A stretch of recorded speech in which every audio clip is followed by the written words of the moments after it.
নমস্কাৰ বন্ধুসকল self study 2.0 চেনেললৈ তোমালোক স্বাগতম জনাইছো যেটো তোমালোকে জানাই মই এইচএছৰ ওপৰত ভিডিও বনাও আৰু বহুতে ৰিকুৱেষ্ট কৰিছে যে হিষ্ট্ৰীৰ ওপৰত কমন কোৱেশ্চন আনসাৰবোৰ লাগে আৰু হিষ্ট্ৰীৰ মানে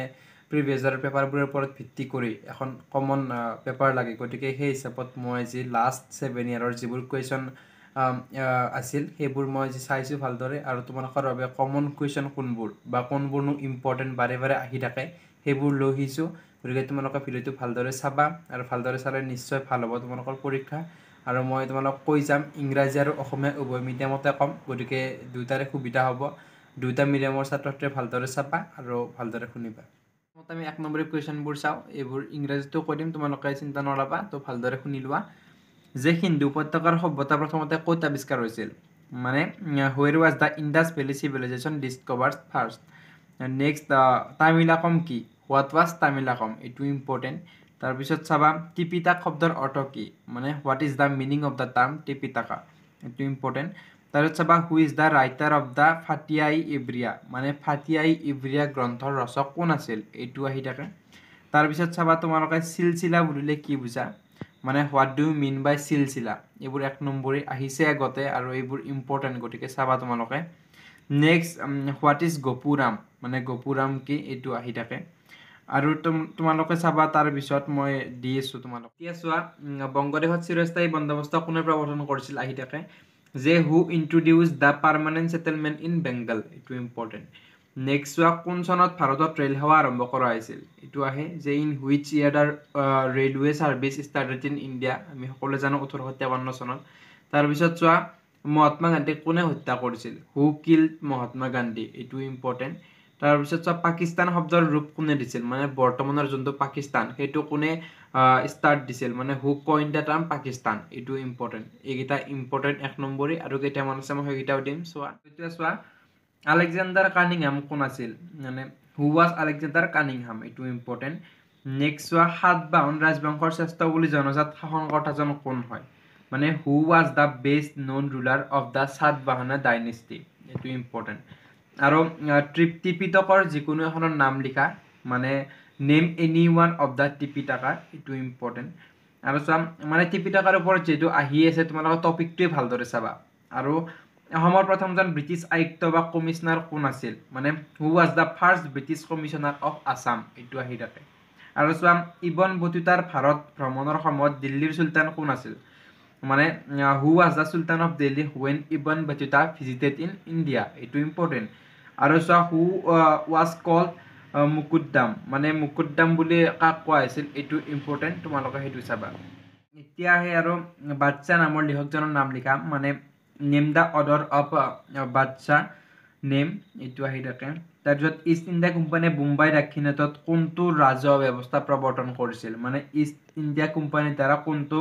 ৰাজহ ব্যৱস্থা প্ৰৱৰ্তন হৈছিল এটো আহি থাকে আৰু নেক্সট এটো চোৱা মহাত্মা গান্ধীয়ে ব্ৰিটিছ শাসনৰ বিৰুদ্ধে চলোৱা তৃতীয়টো বৃহৎ আন্দোলন কি আছিল মানে থাৰ্ড মুভমেন্টটো কি আছিল ব্ৰিটিছৰ এগেইনষ্টত হেতু আহি থাকে আৰু চোৱা খান আব্দুল গফুৰ খান কি নামেৰে জনাজাত আছিল মানে by which name Khan Abdul Gaffar Khan was known আমি সকলোৱে জানো সীমান্ত গান্ধী নামেৰে ন তোমালোকে এটো চাবা এইগিটা ইম্পৰ্টেন্ট 1 নম্বৰে আহি থাকে আৰু ইয়াৰ লগতে কেইটামান মই বিচাৰি পাইছো হেগিটা তোমালোকক জনাই দিও এতিয়া চোৱা প্ৰথম মহাজনপদৰ নাম আহে মানে নেম দা ফাৰ্স্ট মহাজনপদ তাৰপিছত চোৱা হৰপ্পা সভ্যতাৰ স্থানসমূহত পোৱা বিধ শস্যৰ নাম মানে name one of the grains found at the Harappan cities তো হৰপ্পান সাইটস এটো ইম্পৰ্টেন্ট এটো চাবা তোমালোকে নেক্সট চকৰি ফেটি বুৰঞ্জী কোনে প্ৰণয়ন কৰিছিল মানে হু অৰ্ডাৰ্ড চকৰা ফেটি বুৰঞ্জী এটো আহে এনেকুৱা টাৰ্মবোৰ আহে যোনবোৰ আছে সেইবোৰ ইম্পৰ্টেন্ট আৰু কোনজন আহোম ৰজাৰ ৰাজত্বকালত গুৱাহাটীত উমানন্দ মন্দিৰ নিৰ্মাণ কৰা হৈছিল মানে during which reign was the Umananda temple at Guwahati build আমি সকলো জানো গড়ধৰ সিংহৰ দিনত তো তোমালোকে এটো চাবা ভালদৰে নেক্সট ওয়ান প্ৰথম গৰাকী মহিলা ভিক্ষুনী কোন আছিল মানে who was the first woman ভিক্ষুনী তাৰ পিছত চোৱা আহি থাকে আহোম ৰাজসিংহাসনত আৰোহণ কৰাৰ প্ৰথম গৰাকী মহিলা কোন আছিল who was the first woman ruler of the Ahom kingdom এটো ইম্পৰ্টেন্ট আৰু চোৱা মুগল ৰাজকুমাৰ দাৰা সিকুৰ ব্যক্তিগত চিকিৎসক কোন আছিল who was the physician of Mughal prince Dara Shikoh এটো ইম্পৰ্টেন্ট আৰু ইয়াৰ লগতে আহে ইয়াৰ লগত চোৱা তোমালোকে আকবৰৰ প্ৰিয় পাণ্ডুলিপি শৈলীৰ নাম লিখা মানে name the favourite choreography of Akbar এইটো ইম্পৰ্টেণ্ট নেক্সট চোৱা ভাৰতবৰ্ষত প্ৰথমখন ইংৰাজ উপনিৱেশৰ নাম লিখা name the first British colony in India এইটো ইম্পৰ্টেণ্ট কোন চনত ইংৰাজসকলে ভাৰতবৰ্ষত সতীদাহ প্ৰথা বিলুপ্ত কৰিছিল in which year did the British government abolish the sati system in India আৰু চাম কোনে 1857 চনৰ বিদ্ৰোহ ভাৰতৰ প্ৰথম স্বাধীনতা সংগ্ৰাম আখ্যা দিছিল মানে who term the revolt of 1857 as the first ward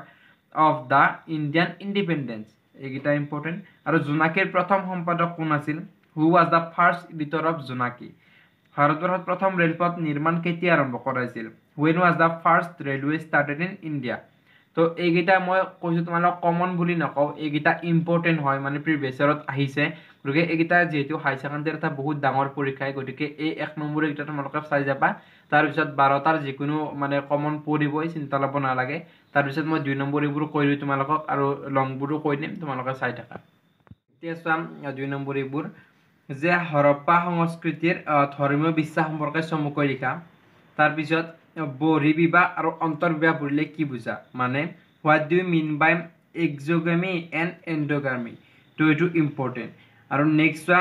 ব্ৰহ্মোত্তৰ আৰু ধৰ্মোত্তৰ মাটি কি মানে হোৱাট ৱেৰ ব্ৰহ্মোত্তৰ এণ্ড ধৰ্মোত্তৰ লেণ্ড এইটো ইম্পৰ্টেণ্ট মানে এনেকুৱা কুৱেশ্যন আহি থাকে এইবাৰ অহাৰ চান্স আছে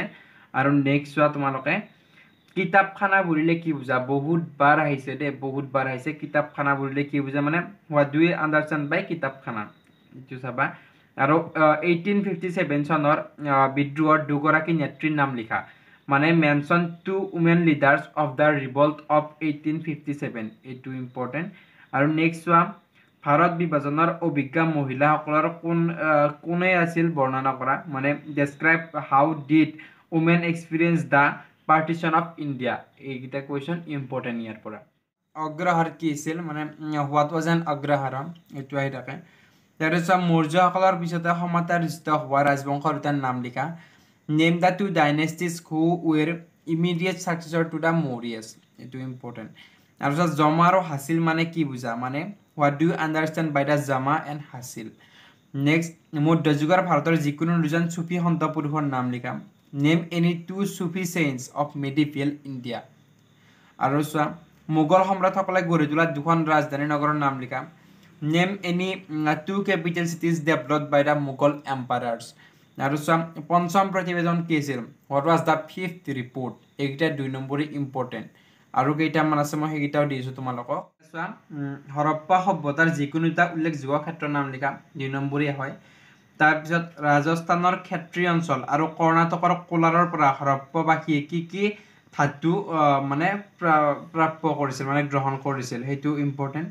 আৰু চোৱা অসমৰ ক'ত আৰু কেতিয়া প্ৰথম কৃষক বিদ্ৰোহ হৈছিল মানে where and when did the peasant revolt first take place in Assam আৰু চোৱা মহাজান কি হোৱাট ইজ মহাজানা এইটো ইম্পৰ্টেণ্ট নেক্সট মিৰ্জুমলাই কেতিয়া অসম আক্ৰমণ কৰিছিল তেওঁৰ লগত অহা লিখকজনৰ নাম কি when did Mir Jumla invade Assam which author accompanied him এইটো চাবা আৰু এটা চোৱা আবুল ফজলে চিত্ৰক কিয় ভেলকিবাজি কলা বুলি কৈছিল মানে why did Abul Fazl describe painting as magical art এইটো চাবা এইটো ইম্পৰ্টেণ্ট এইকেইটা 2 নম্বৰ ইম্পৰ্টেণ্ট এতিয়া আমি লং কেইটা চাই লওঁ কেইটামান গতিকে সেইকেইটা তোমালোকে পঢ়িলে নিশ্চয় কমন পৰিব এতিয়া চোৱা 5 নম্বৰ মানে লং কুৱেশ্যনবোৰ হৰপ্পা সভ্যতাৰ নগৰ কেন্দ্ৰসমূহৰ আঁচনিৰ এটি বিৱৰণ দিয়া মানে give a description of the town planning of the Harappan civilisation এইটো ইম্পৰ্টেণ্ট আৰু চোৱা বৌদ্ধ ধৰ্মৰ মূল শিক্ষাৰ সাৰাংশ লিখা সামাৰাইজ দ্য চেণ্ট্ৰেল টিচিংছ অফ বুদ্ধিজিম এইটো ইম্পৰ্টেণ্ট তাৰপিছত চিহাবুদ্দিন তালিছৰ বিৱৰণ অনুসৰি আহোম ৰাজধানী গড়গাঁও নগৰৰ এটি বৰ্ণনা দিয়া মানে give a description of the Ahom capital Gargaon as describe by Shihabuddin Talish আৰু চোৱা মধ্যযুগীয় ভাৰতৰ কৃষিভিত্তিক সমাজত মহিলাৰ ভূমিকা আলোচনা কৰা এইটো বহুত ইম্পৰ্টেণ্ট মানে আহি থাকে মহিলাৰ ভূমিকাটো যে discuss the role of women in the agrarian society of medieval India তো এইকেইটা ইম্পৰ্টেণ্ট আৰু তোমালোকক দিছোঁ মই নগৰৰ প্ৰতিৰক্ষা ব্যৱস্থাৰ এটি বৰ্ণনা দিয়া এই ব্যৱস্থা কৃষি ক্ষেত্ৰকো কিয় পৰিবেশিত কৰিছিল মানে give a description of the defence arrangement of বিজয়গড়া why did it enclose the agricultural tracts এইটো ইম্পৰ্টেণ্ট আৰু চোৱা সম্ৰাট আকবৰৰ কালচোৱাত মাটি কেনেদৰে শ্ৰেণী বিভাগ কৰা হৈছিল মাটিৰ ওপৰত কৰ কেনেদৰে নিৰ্ধাৰণ কৰা হৈছিল মানে how was land classified under emperor Akbar how was land revenue assessed তো এইটো চোৱা আৰু আমেৰিকাৰ গৃহযুদ্ধই ভাৰতৰ ৰায়তসকলৰ জীৱন যাত্ৰাত কেনেদৰে প্ৰভাৱ পেলাইছিল how did the American civil war affect the lives of ryots in India তো এইকেইটা চাবা এতিয়া চোৱা আৰু মহেঞ্জোদাৰোত উদ্ধাৰ হোৱা বৃহৎ স্নানাগাৰটোৰ মূল বৈশিষ্ট্যসমূহ কি কি আছিল মানে what were the basic features of the great bath found in Mohenjodaro আৰু চোৱা লিপিসমূহৰ স্বাক্ষৰ সীমাবদ্ধতা সম্পৰ্কে ব্যাখ্যা কৰা explain the limitation of the inscriptional evidences তাৰপিছত চোৱা ধৰ্মশাস্ত্ৰ আৰু ধৰ্মসূত্ৰসমূহে বিধান দিয়া চাৰিওটা বৰ্ণৰ আদৰ্শ বৃত্তিসমূহ কি কি আছিল what were the ideal occupation suggested by Dharmasutras and Dharmashastras for the four varnas তো এইটো ইম্পৰ্টেণ্ট আৰু নেক্সট আছে কেইটামান সেইকেইটাও দি আছোঁ মই অসমৰ প্ৰাচীন কালৰ মন্দিৰসমূহৰ অৱশিষ্টবোৰৰ বিষয়ে চমুকৈ লিখা মানে right briefly about the remains of the ancient temples of Assam আৰু তাৰে পিছত অযোধ্যা ৰাজ্যখন ব্ৰিটিছ সাম্ৰাজ্যত চামিল কৰোঁতে তাৰ তালুকদাৰসকলক কেনেকৈ ক্ষতিগ্ৰস্ত কৰিছিল মানে এইটো মানে কেনেদৰে এফেক্ট কৰিছিল তালুকদাৰসকলক অযোধ্যাত সেইটো ইম্পৰ্টেণ্ট কাৰণ যিহেতু ৰিচেণ্ট ফেক্ট মানে অযোধ্যাৰ লগত ঘটনা হৈ আছে ন ৰাম মন্দিৰ প্ৰতিষ্ঠা হৈছে গতিকে তাৰিখ লৈ আহিব পাৰে যেটো ৰিসেন্টত মানে অযোধ্যাখন মানে নিউজত আছে গতিকে তেনেদৰে আহিব পাৰে কোৱেশ্চনটো গতিকে তোমালোক ভালদৰে চাবা আৰু তাৰ পিছত আহে লৰ্ড আৰউইন কোন আছিল গান্ধী আৰউইন চুক্তিৰ চৰ্তবোৰ কি কি আছিল মানে who was Lord Irwin what were the terms of the Gandhi Irwin pact তো 4 নম্বৰৰ কাৰণে আহে এইকেইটাই ইম্পৰ্টেণ্ট আৰু তাৰ পিছত 2023ত কেইটামান আহিছিল সেইকেইটাও মই তোমালোক দি দিছোঁ এতিয়া চাম মগধৰ উত্থানৰ কাৰণসমূহ উল্লেখ কৰা মানে mention the causes of the rise of Magadha তাৰপিছত বুদ্ধৰ শিকনিসমূহৰ বিষয়ে টোকা লিখা আৰু তাৰপিছত আহি থাকে যে বিজয়নগৰৰ দুৰ্গ নিৰ্মাণ সম্পৰ্কে আলোচনা কৰা আৰু মহান আৰু লঘু পৰম্পৰাৰ দুটা নামকৰণ কোনে আৰু কিয় কৰিছিল মহান আৰু লঘু পৰম্পৰা দুটা কি বুজায় মানে who coin the terms great and little tradition and why what do great and little tradition mean তো এইকেইটা ইম্পৰ্টেণ্ট মই এইকেইটাই কমন আছিল গতিকে এইকেইটা দি দিছোঁ তোমালোকে ভালদৰে চাবা মই যিকেইটা দিছোঁ সেইকেইটাই অকল পঢ়ি নাযাবা তোমালোকে নিজৰ ফালৰ পৰা পঢ়িবা যিহেতু গম পোৱাই বহুত এক বছৰে পঢ়িলা আৰু কোনবোৰ ইম্পৰ্টেণ্ট গম পোৱা হৈ গৈছা তো এইকেইটা মানে প্ৰিভিয়াছ ইয়াৰত আহিছে আৰু মোৰ লাগিছে যে ইম্পৰ্টেণ্ট গতিকে তোমালোকে এইকেইটাও ভালদৰে চাবা যদি চোৱা নাছিলা কাৰণ ইয়াৰ পৰা আহিবই আৰু তোমালোকে ভালদৰে পঢ়িবা আজিলৈ ভিডিঅ'টো এইখিনি আছিল যদি ভিডিঅ'টো ভাল পালে এটা লাইক কৰি দিবা আৰু কমেণ্টত জনাবা আৰু বহুতে কমেণ্টত দি আছে যে এডভান্স এছামিছৰ মানে এনেকুৱা কমন ভিডিঅ' লাগে গতিকে মই আনিম যিবোৰ মানে ইম্পৰ্টেণ্ট সেইবোৰ লৈ আহিম আৰু লগতে জিঅ'গ্ৰাফিৰো মই লৈ আহিম ভিডিঅ' তোমালোকে চিন্তা ল'ব নালাগে এতিয়া ভালদৰে পঢ়া আৰু আজিলৈ এইখিনি আছিল ধন্যবাদ